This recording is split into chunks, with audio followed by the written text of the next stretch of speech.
आशू येऊ? ये ना. आशू जरा साईन हव्या होत्या. अरे तू तू मगाशी वेगळा ड्रेस घातला होतास ना? हो पण का छान दिसत नाहीये का? अगं नाही, दिसतोय छान. मी एवढंच म्हणतो की तू मगाशी वेगळा ड्रेस घातला होतास, आता वेगळा घातलायस, म्हणून मला जरा कन्फ्युजन झालं. अरे काय नाही, मला ऍक्च्युली कीर्तीताईने दिलाय हा ड्रेस. काय?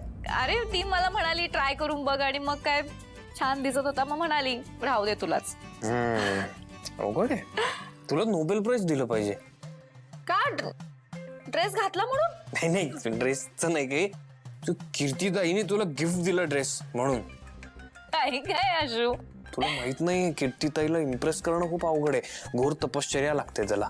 हा म्हणजे शिवानी नाही, एकदा तू फाईल दे मला. म्हणजे साईन पाहिजेत ना? या.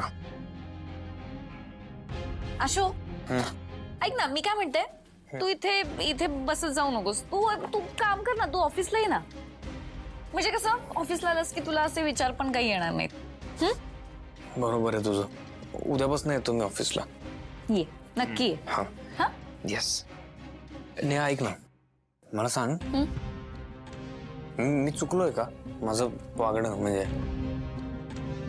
हे बघ आशू, नवरा बायकोंच्या गोष्टी ह्या त्या दोघांनाच माहीत असतात.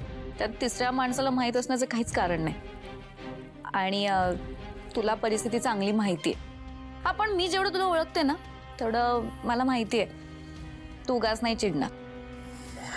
काहीतरी विचार केला असशील तू. आणि मी काय म्हणते, तुला जर क्लॅरिटी असेल ना तर नको ओव्हरथिंक करू.